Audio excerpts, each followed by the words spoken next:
merci une fois encore de me passer la parole.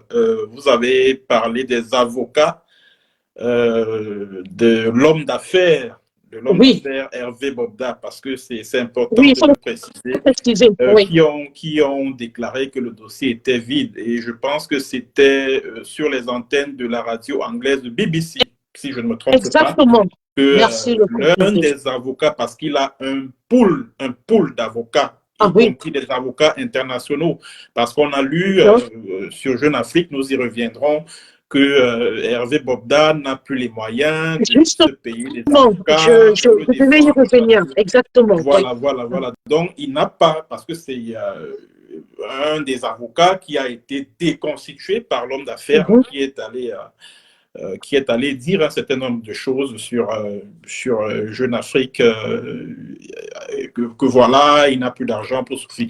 Donc, il dispose d'un pool d'avocats qui est chargé de se défendre et il est tout à fait normal que ces avocats estiment que voilà, le dossier est vide.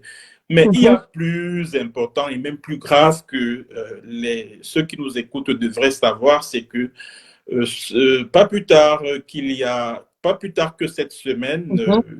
Jeune Afrique, le magazine panafricain basé à Paris, Jeune Afrique, a publié une information relative à l'affaire Hervé Bobda. Puisque vous Et abordez ce sujet, excusez-moi, puisque vous allez dans ce sens, mm, je vais donc rebondir. Justement, j'aurais bien voulu que vous me confirmez effectivement que les avocats ont dit que le dossier était vide. non, ça Sur c'est ce, évident. voilà, ça c'est Les vraiment avocats de la évident. Donc, victime sur ne ce, peuvent pas dire autre chose que ça. Bon, ça c'est exactement. évident. Donc, sur Bon, ça, maintenant, Jeune Afrique, à son tour, parce qu'attention, il s'agit de Jeune Afrique. ouais, Jeune Afrique, qui suit aussi ce dossier de très près, va donc nous faire une révélation en confirmant qu'Hervé Bobda est en conflit avec ses frères au sujet d'intérêt familial, s'il vous plaît, d'intérêt familial estimé à une valeur de plusieurs milliards de francs CFA. une vingtaine de milliards pour être Voilà. plus précis. Voilà, Merci de le préciser. Une vingtaine de milliards au lieu dit Sawabich à Douala. c'est ça. Alors, Jeune Afrique confirme cette thèse de conflit qui existe entre Hervé Bobda, l'homme d'affaires Hervé Bobda et ses frères au sujet, effectivement, de cet héritage familial. Voilà, Alors, voilà. est-ce Je qu'on crois peut que c'est dire justement aujourd'hui, la mhm, nouveauté dans cette affaire parce que l'opinion, pendant plusieurs semaines, a été emballée dans des histoires, et vous en avez fait l'évocation tout à l'heure, des témoignages anonymes que j'estime tirés par les cheveux parce que, pour être sincère, vraiment, c'est quand même incroyable. c'était des histoires des cousues de fil blanc, pour dire les choses de manière un peu plus simple. Mhm, Alors, j'ai lu cette information sur Jeune Afrique il y a quelques jours, plus précisément vendredi dernier. Alors, quand mhm, je suis tombé sur cette information, je m'en suis réjoui. Je me suis dit, ben voilà, Jeune Afrique n'a fait que confirmer une information que j'avais déjà diffusée. exactement. Oui. C'était plus précisément le 1er mars Mhm, 2024, soit le lendemain du placement en détention provisoire de l'homme d'affaires Hervé Bobda. mhm, Alors, j'ai eu comme le sentiment qu'ils se sont inspirés de mon article, l'article que j'ai publié mhm, sur mon compte Facebook, et qui, l'article faisait état de ce que le petit frère d'Hervé Bobda, qui s'appelle Edmond Bobda, mhm, est entré dans des combines, hein, pour dire les choses de manière crue, avec un mhm. magistrat du côté du tribunal de première instance de Douala pour D'accord. signer un certain nombre d'actes frauduleux, bien sûr, afin d'avoir le contrôle sur le patrimoine légué par l'homme d'affaires décédé il y a 4 ans, Emmanuel Fodouak Bobda, donc qui est le père d'Hervé Bobda. Voilà. Mhm, Donc, je me suis donc réjoui de ce que progressivement, on est en train d'approcher la véritable cause, la véritable raison, le véritable enjeu de l'affaire Bobda, à savoir ce conflit au sein de la famille autour des biens légués par l'homme d'affaires défunt. Voilà. Alors donc, aujourd'hui, on peut conclure, voilà, que l'opinion publique a été manipulée et qu'il Exactement. y a un problème de fond. Parce que ce n'est pas évident, je le dis et je le répète et Ouais. j'assume, un dossier ne peut pas être vide alors qu'il y a eu autant de témoignages. Je suis désolée. Il n'y a aucune pièce à conviction. Le dossier est vide, c'est pas possible. Où sont passés tous les témoignages anonymes? Où sont passées les personnes, les victimes de l'homme d'affaires Bobda? Oui, la question est importante et elle l'est d'autant plus que quelques jours auparavant, c'est-à-dire avant que parce que pour être précis, et ça c'est une information que je réserve à tous ceux qui nous écoutent, c'est que le jour où Hervé Bobda doit être placé en détention provisoire à la prison centrale de Douala, c'est ça, à la prison centrale de Douala à Newbel, le juge qui est en charge du dossier refuse de signer l'ordre de placement en détention provisoire. Il refuse catégoriquement parce qu'il estime que le dossier est complètement vide. Ça, c'est l'information que j'ai obtenue à cette époque, à savoir que le juge, quand il a regardé le dossier, il était vide, il n'y avait pas de plaignant, parce qu'on nous parle des centaines de victimes, d'agressions sexuelles, etc. Or, il se trouve qu'il n'y a pas de plaignant, il n'y a pas de plainte, et le juge a dit, je ne signe pas ce mandat de détention provisoire, et il a filé la patate chaude à son patron, qui est le président du tribunal de première instance de Douala, et c'est lui qui s'est chargé de signer le mandat de détention provisoire en question. Donc, voilà également l'information que j'avais, que j'ai en ma possession depuis plus d'un mois et que j'ai eu à mettre à la disposition de ma communauté Facebook. Et pour parler justement des victimes, je dis et je répète qu'il n'y a pas de victimes de viol. Il n'y en a pas. Alors, ce que l'on considère ici comme étant les victimes, entre guillemets, d'Hervé Bobda, ce sont des jeunes filles avec qui l'homme d'affaires a eu une aventure amoureuse par le passé et que finalement, ça a mal tourné. Et ce que les Camerounais ne savent pas, c'est que ces filles-là, elles sont au nombre de 3. C'est-à-dire qu'au niveau de la police, comment ça s'appelle, de l'enquête policière, c'est-à-dire qu'avant le placement en détention provisoire, sur les 3 présumées victimes, les 2 premières se sont désistées. Oui, parce que oui, elles se sont désistées parce que voilà, elles ont été sans doute manœuvrées dans l'ombre par certaines personnes pour aller faire un certain nombre de témoignages et ayant pris peur de ce que cela pourrait se retourner contre elles. Il y a ce qu'on appelle la conscience, hein? Il y a ce qu'on appelle la conscience. Parce que cela aurait pu se retourner contre elles et enfin, l'homme d'affaires Hervé Bobda aurait dû déposer une plainte pour diffamation. Elles se sont désistées. Et il y a une 3e qui, elle, est venue, qui a déféré à la convocation des fins limiers de la police judiciaire au niveau de Douala et qui a été incapable de témoigner parce que quelques jours plus tôt, elle a fait un certain nombre de déclarations sur les réseaux sociaux, comme quoi Hervé Bobda lui aurait fait des trucs à domicile au cours d'une soirée d'anniversaire, autour de l'anniversaire d'un de ses amis à domicile. Voilà. Donc, et une fois devant les enquêteurs, elle a été, parce que pour ceux qui se souviennent, elle a dit sur les réseaux sociaux que Hervé Bobda ne l'avait jamais connu, enfin qu'elle ne connaissait pas Hervé Bobda, que Hervé Bobda l'avait abordé, l'a courtisé et puis elle était réticente. Et pourtant, c'est une fille qui a eu une aventure amoureuse avec l'homme d'affaires pendant plusieurs années. Tout. Voilà, pendant plusieurs années. Alors, quand on élimine les 3 premières victimes, il n'en reste plus que 2. Au niveau de l'instruction. Bon, ça, c'est sur la base des informations que j'ai pu glaner ça et là.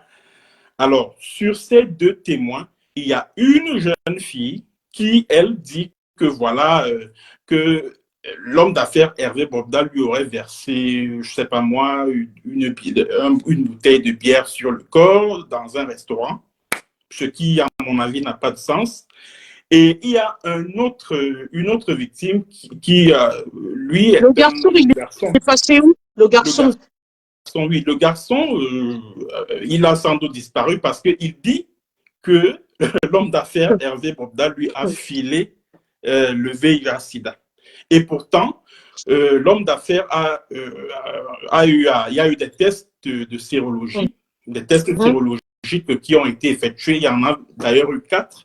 Et les 4 se sont révélés négatifs.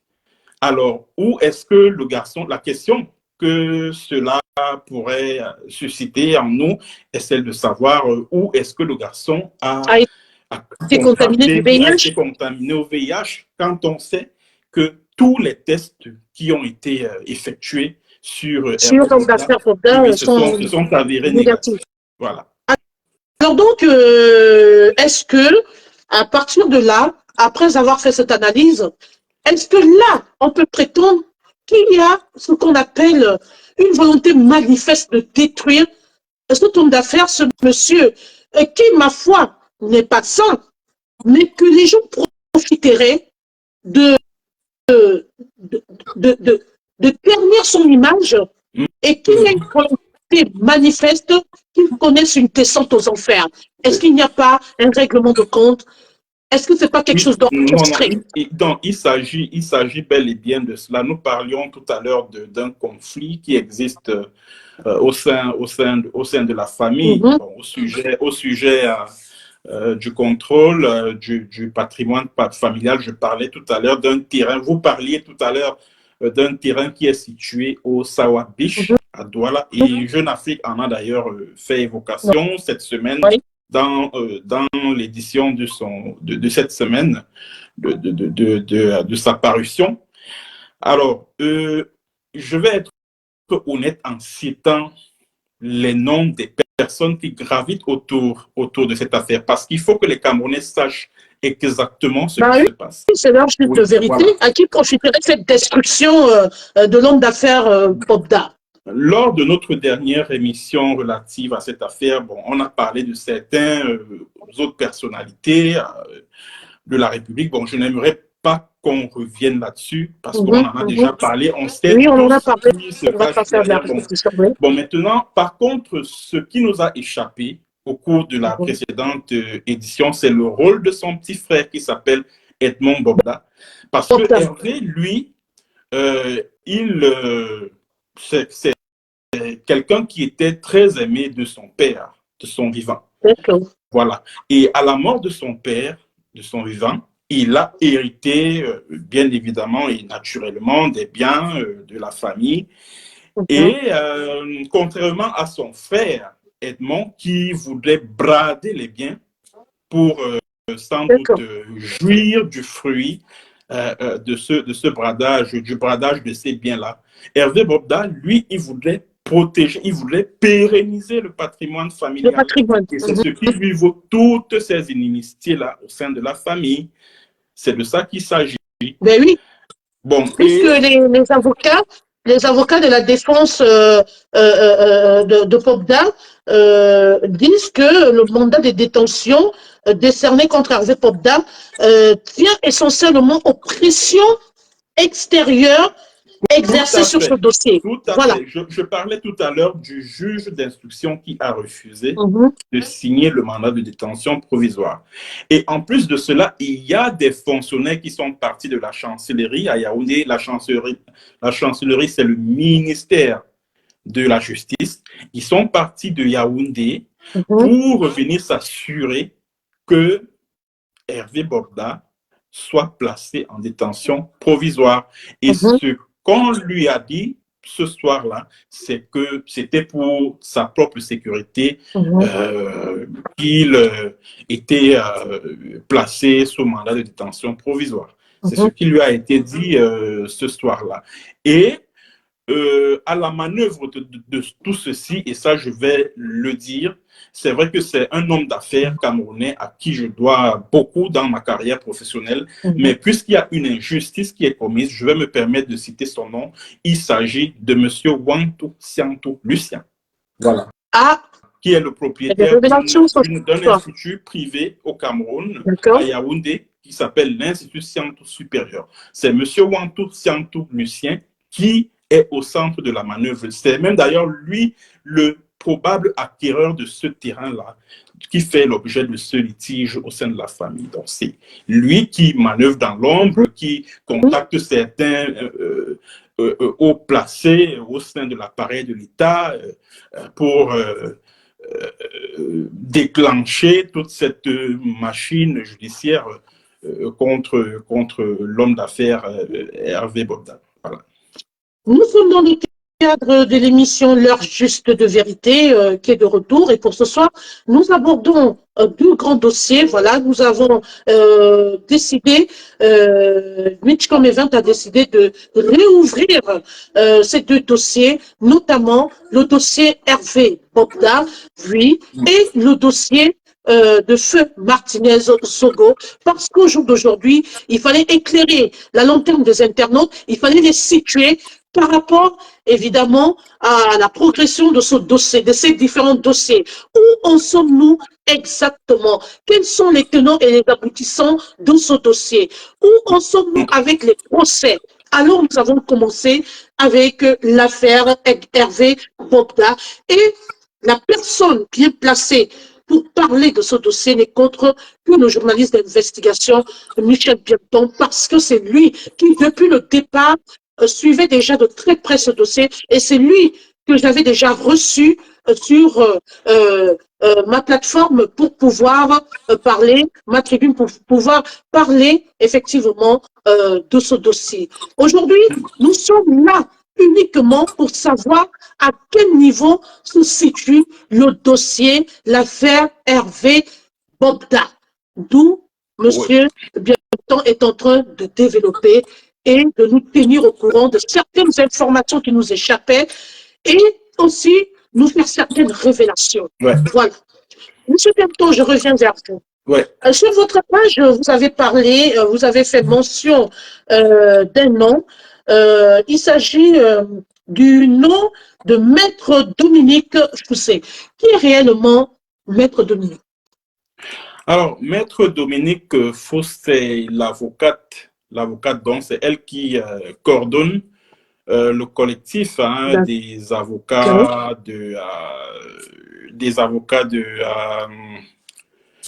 des plaignants, entre guillemets. Bon, on ne sait pas qui ils sont, on ne sait pas à quoi ils ressemblent.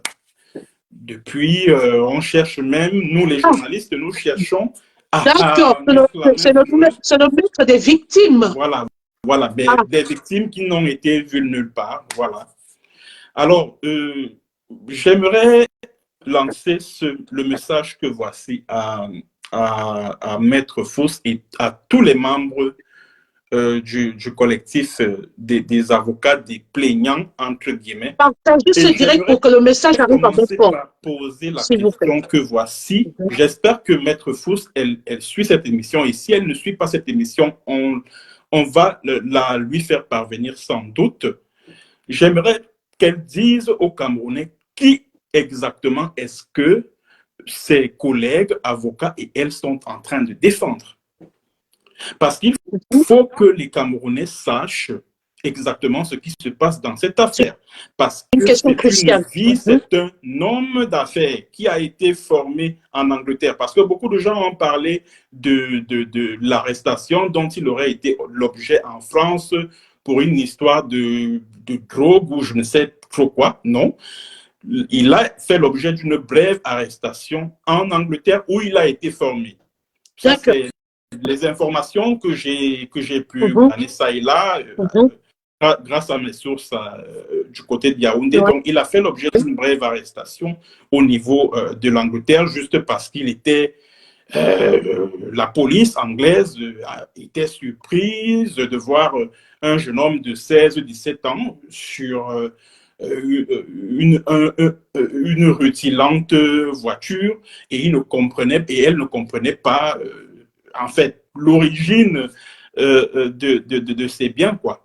Donc voilà donc les raisons pour lesquelles il a été interpellé et relâché par la suite par la police anglaise. Alors, il va falloir que Maître Dominique Faust dise aux Camerounais, c'est-à-dire que le collectif des avocats des victimes, je ne sais trop quoi, organise une conférence de presse pour dire aux Camerounais exactement ce qui se passe. Parce que j'aurais appris que Maître Dominique Faust, qui est une avocate de renom, qui est intègre, a découvert tous les micmacs que nous venons de décrire et qui se nichent dans cette affaire. Elle a découvert toutes ces manigances-là, toutes ces manipulations. Et elle a décidé de se retirer de l'affaire. Si l'information est avérée, c'est une bonne chose, mais ce n'est pas suffisant parce qu'il va falloir que les membres de ce collectif d'avocats se réunissent, organisent une conférence de presse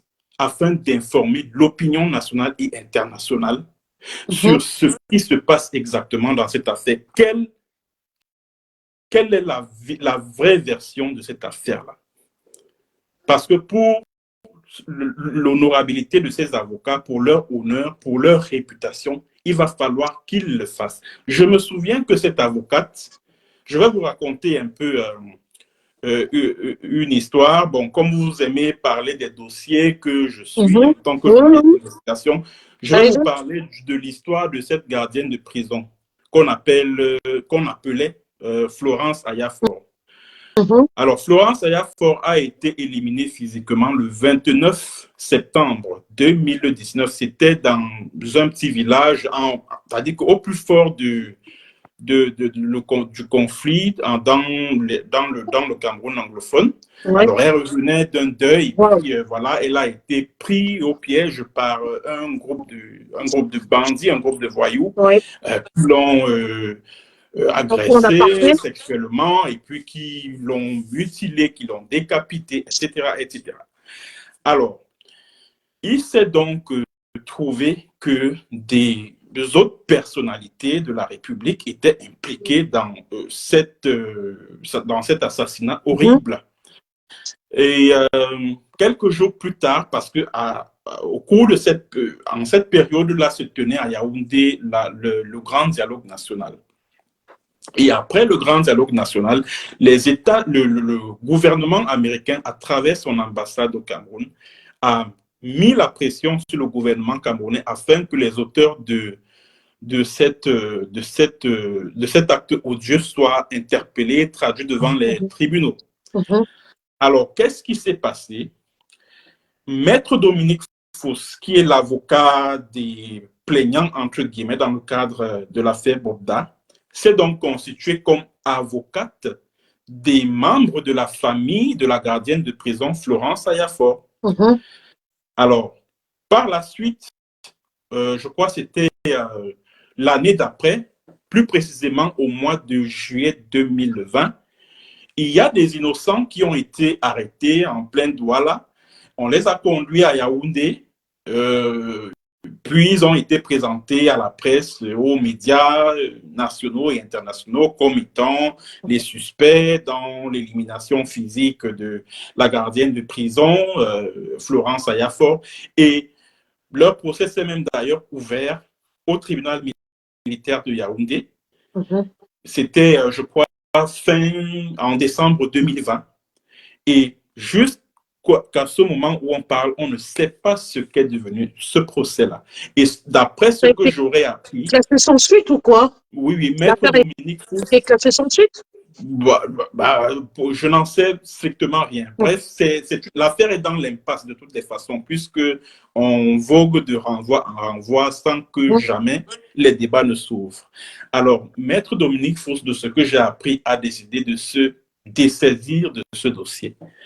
Parce qu'elle-même, elle a découvert qu'il y avait des choses dans cette affaire qui ne tournaient pas rond.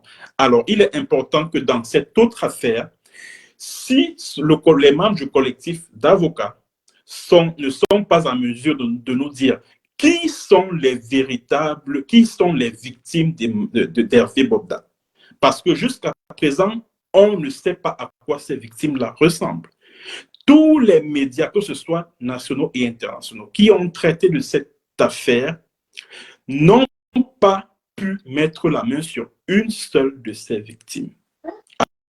Alors, il va falloir que ce collectif d'avocats qui a fait un certain nombre de déclarations dans les médias puisse dire la vérité au peuple camerounais et se dessaisir de cette affaire parce qu'il en va de leur honneur, il en va de leur réputation.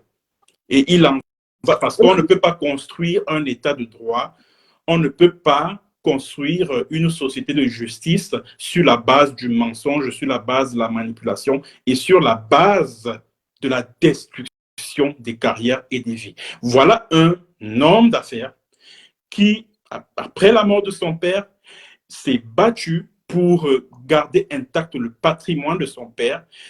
Il a continué à payer des dettes à la banque, à payer même les impôts, c'est-à-dire à verser de l'argent dans les caisses de l'État du Cameroun pour que le Cameroun puisse fonctionner, pour que le Cameroun puisse construire des écoles, des hôpitaux, des routes, et qui aujourd'hui se retrouve empêtré dans une affaire qui, en fin de compte, n'a ni tête ni queue. Alors, dans le cadre de l'émission L'heure juste de vérité, je le dis et je l'assume, nous sommes là pour restaurer la vérité. La vérité va triompher quel qu'en soit le temps. Ouais. La passion, c'est un chemin d'or. Même s'il faut revenir 1000 fois pour donner la suite du déroulement des événements, notre dossier, nous y reviendrons. Parce qu'on ne peut pas accepter qu'on fasse du mal à un père de famille.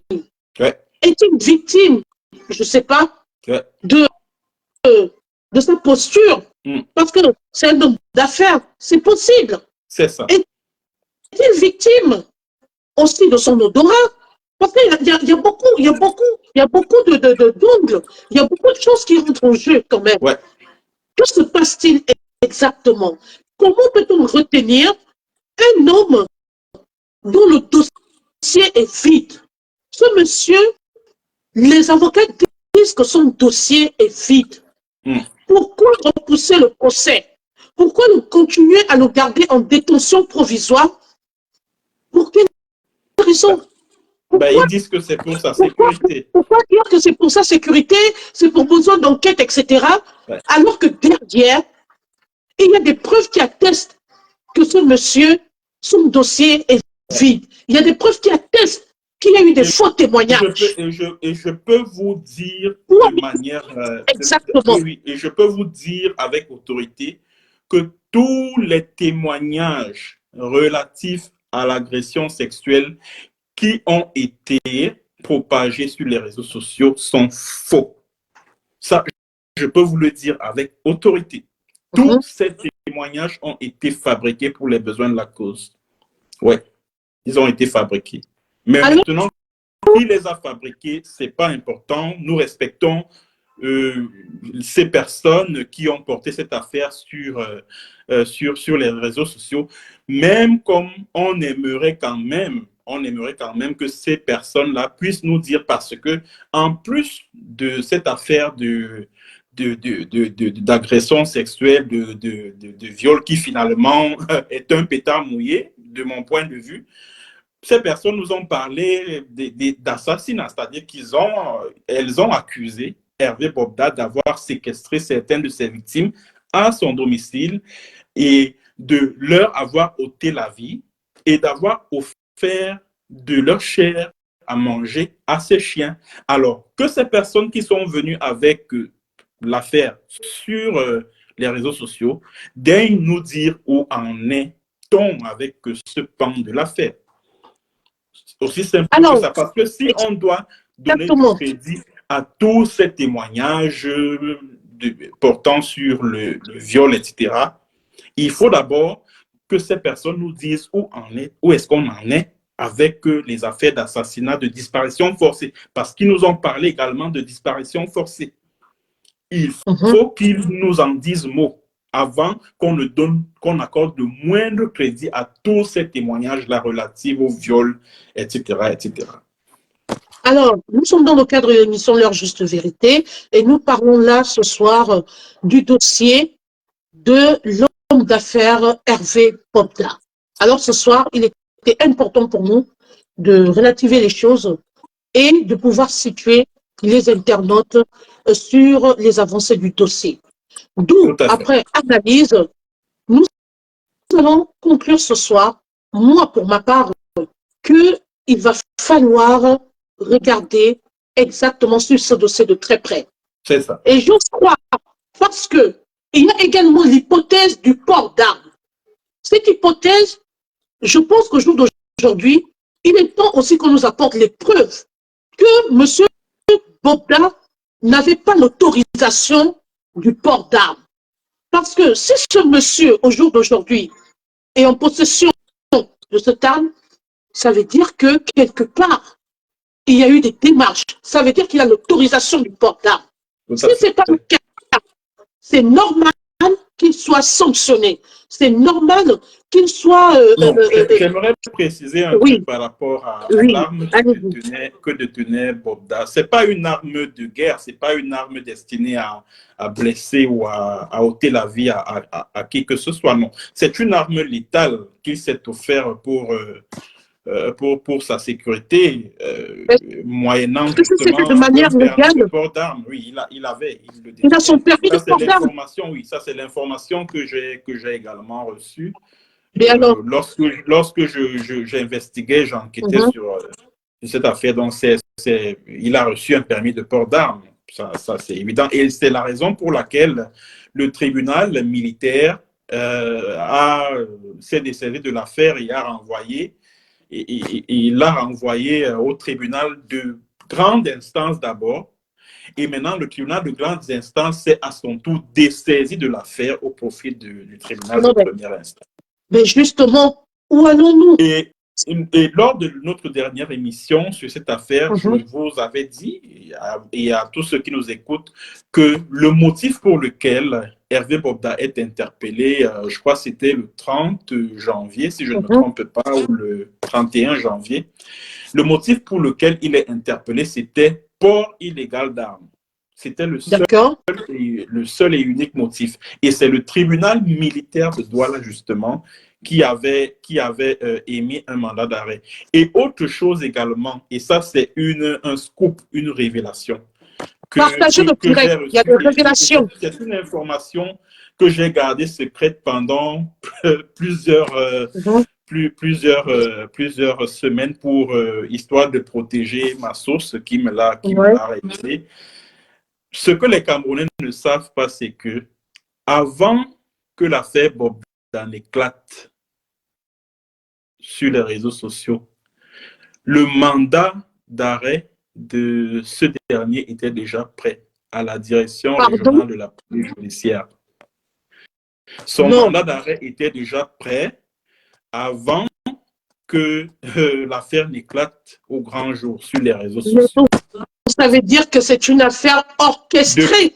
Depuis même des années, depuis 2 ans. Donc, ça veut dire que c'est quelque chose de préparé. Oui, c'est depuis 2 ans que l'arrestation de Bobda est en préparation. Depuis 2 ans. C'est pas une affaire récente. Et c'est ce que les Camerounais il a juste fallu trouver une faille. Il fallait juste trouver une faille pour l'inculper, en fait. Tout à fait. Alors, moi, je vais passer un message particulier aux autorités camerounaises. Chères autorités camerounaises, avec tout le respect que je vous dois, vous êtes garant de la justice camerounaise. J'interpelle toutes les autorités camerounaises, que ce soit de la justice, que ce soit le côté, que ce soit les interventions policières, que ce soit, et j'en passe, chères autorités camerounaises, vous êtes placés sous les projecteurs de toute l'Afrique et du monde. C'est vrai que cette histoire a fait le tour du monde, où aujourd'hui, l'honneur de cet homme est bafoué, où aujourd'hui, l'image de l'homme d'affaires Hervé Bobda a été ternie. Je vous demande respectueusement de reconsidérer votre décision ou de réouvrir cette affaire. Que les choses soient dites de manière légale. Parce que vous êtes l'exemple. Nous sommes là pour vous. C'est-à-dire que nous suivons. C'est vous qui devez être exemplaire. C'est vous qui êtes garant des lois. Alors, si monsieur Hervé Bobda mérite d'être sanctionné, mérite la prison, s'il vous plaît, sortez-nous des preuves. Ou alors, sortez-nous un document officiel des faits qui lui sont reprochés. De ce pourquoi il est inculpé. Parce que si le dossier est vide, je suis désolé, chères autorités camerounaises, je demande la libération très respectueusement en tant que femme africaine, journaliste, frère, sœur ou fille de l'Afrique.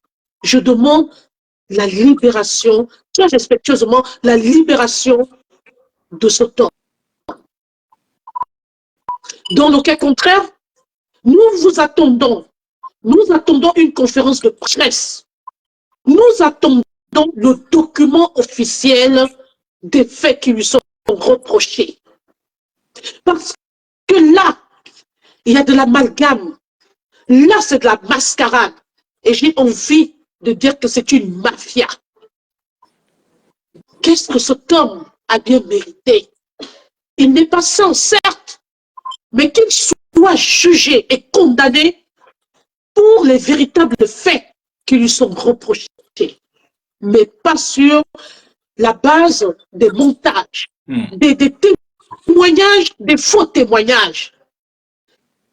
C'est une affaire familiale, chères autorités camerounaises, convoquez donc les deux parties.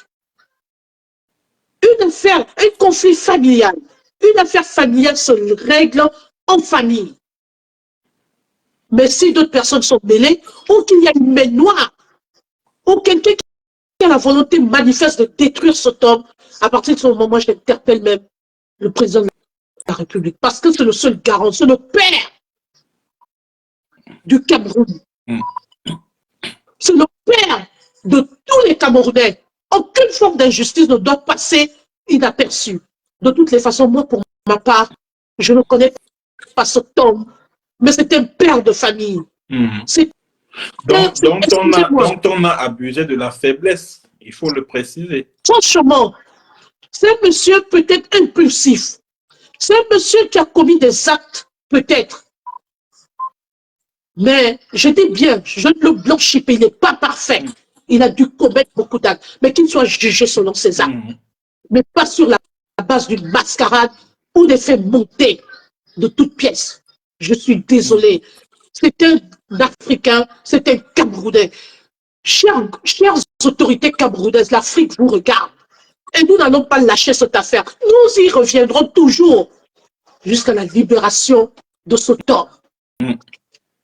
Et pour clôturer ce dossier, oui, je vais poser deux dernières questions. Oui, allez-y, monsieur. Vous avez interpellé les autorités camerounaises. Moi, je vais m'adresser à certaines personnalités influentes du monde de la culture, du monde, de la politique également. Parce qu'on a vu, par exemple, des figures de proue telles que Nathalie Yam, telles que Claudie Siard, telles que, au niveau du Cameroun, on a vu Caresse Fotso s'impliquer dans cette affaire. Je vais simplement dire à toutes ces personnes, que ce soit les blogueurs qui ont eu à se prononcer sur l'affaire Bokda, n'ayez pas honte de vous être trompés. Ça, je vous le dis déjà. N'ayez pas honte de vous être trompés. Revenez sur les plateformes numériques et reconnaissez que vous avez été manipulé, que vous avez été roulé dans la farine. Cette affaire Bokda n'a absolument rien à voir avec une histoire de meurtre. Je le dis et je le répète, et je mets au défi quiconque de me prouver le contraire, que tous ceux qui se sont prononcés, que tous ceux qui ont influencé d'une manière ou d'une autre la décision des autorités camerounaises relative à cette affaire est le courage et surtout l'honnêteté intellectuelle de reconnaître qu'ils se sont trompés. Voilà, qu'ils ont été manipulés, qu'on ne leur a pas dit toute la vérité dans cette affaire. Voilà. Alors donc, les autorités camerounaises, chères autorités camerounaises, vous êtes garants des institutions et nous sommes là pour vous observer. Nous attendons la suite parce que nous ne pouvons pas laisser ce monsieur au fond du gouffre. C'est pas possible. C'est ça, c'est ça. Il paye pour ce qu'il a fait, mais qu'il soit aussi innocenté pour des faits montés de toutes pièces. Tout à fait. Monsieur, cher confrère, je vais vous dire, j'ai apprécié le comportement, je le dis haut et fort, et je regarde cette caméra. J'ai apprécié la posture de la blogueuse camerounaise Lolo Fodja. Parce que quand cette affaire est tombée, Lolo Fodja a été la seule blogueuse à dire que je prends cette histoire avec beaucoup de pincettes et beaucoup de recul. Je ne me prononce pas. Je vous observe. Parfois, il faut se taire. Quand on n'a rien à dire, on se tait. Parfois, il faut prendre du recul et il faut avoir la sagesse et le sens de discernement. Il y a des arrestations orchestrées. Il y a des arrestations arbitraires. Alors, nous devons faire attention. Tout à fait. Restons neutres. Et allons-y dans le sens de faire triompher la vérité. Franchement, j'ai beaucoup de respect pour vous, Lolo Fodja, parce que Tata Lolo a regardé son problème, elle a dit, tout le monde s'est prononcé, ça a bougé de partout, mais elle a dit, j'observe. Et c'est la posture que nous devons tous adopter. Personne ne peut accepter, on ne peut même souhaiter à son pire ennemi de se retrouver en prison. La prison, c'est comme si on tuait quelqu'un. Alors, arrêtons de nous réjouir et que les autorités camerounaises fassent leur travail. Tout à fait. S'il vous plaît. Bon, quand vous et nous avons confiance en vous. Lolo Fodja n'est pas la seule à avoir été circonspecte quant à cette affaire. J'ai également apprécié la posture d'une dame qui se fait appeler Compressor sur les réseaux sociaux, qui a fait parler quelqu'un qui connaît parfaitement Hervé Bokda et qui s'appelle Raymond Tchenga, alias en 2000. Ah oui. Pour ceux qui me suivent sur YouTube, dans ma dernière chronique relative à l'affaire Bokda, j'ai fait passer un témoignage de Raymond Tchenga où il confirme exactement ce que j'ai eu à dire, que des hommes politiques sont à la manœuvre autour de cette affaire Hervé Bokda pour le contrôle du patrimoine légué par son défunt père, etc. Et que ce sont des membres de sa famille qui sont à l'origine de ces ennuis. Voilà. Donc, il y a également une autre blogueuse appelée Fleur de Lille qui également a eu une attitude assez responsable, assez, je veux dire, assez mesurée par rapport à ce dossier. C'est des attitudes qu'il faut saluer et je pense que c'est des personnes comme moi qui ont eu le nez creux et que la suite des événements et auquel la suite des événements est en train de donner raison. Voilà. Merci beaucoup, Monsieur Bienton, pour cette ce premier dossier qu'on a ouvert. Hein. Et pour clôturer, je vais vous demander à quand le prochain procès de l'homme d'affaires Hervé Popda. Est-ce que La vous avez une question que j'aimerais information? me poser est celle de savoir sur quoi portera même ce procès. Sur quoi Très bonne question. portera le procès de l'affaire Bobda? Qui sont les victimes? Les avocats là, qui disent là qu'ils veulent venir défendre les plaignants, que viendront-ils défendre? Puisqu'on vous parle de quelqu'un qui vous dit, voilà, Hervé Bobda m'a filé le sida, alors que les tests sérologiques montrent que affiche négatif. On vous parle d'une jeune fille qui vient vous dire que oui, voilà, Hervé Bobda m'a versé de la bière sur le corps dans un restaurant. C'est sur ces faits-là que portera le procès de l'affaire Bobda. Et quelle image pour le Cameroun, quelle image pour la justice camerounaise. Et je pense que les autorités camerounaises que vous avez interpellées ont l'occasion justement de sauver ce qui peut encore l'être de l'image de la justice camerounaise en mettant, en libérant ce compatriote qui n'a absolument rien à faire en prison. Ça je le dis, c'est vrai qu'en tant que journaliste, je n'ai pas le droit de le dire, mais je me permets de briser ce code-là et de dire que ce mec-là, ce compatriote n'a absolument rien à faire en prison, absolument rien. Il est victime d'un arbitraire sauvage et moyenâgeux et vraiment pour le bien des institutions de la justice camerounaise, pour l'image du pays tout entier, il va falloir que ce compatriote recouvre la liberté et le plus tôt serait le mieux d'ailleurs. Merci, M. Benton. Le message est passé et je pense que vous allez partager encore massivement ce direct. Même après le direct, continuez de partager pour que le message arrive à bon port parce qu'on en a marre des injustices. Il est temps que ça s'arrête. Et pour le bien-être de l'Afrique, je pense que au jour d'aujourd'hui, les institutions, les autorités doivent être un exemple pour l'Afrique. Et nous sommes là, on vous regarde et vous êtes placé sur la sellette, effectivement, de l'Afrique et du monde.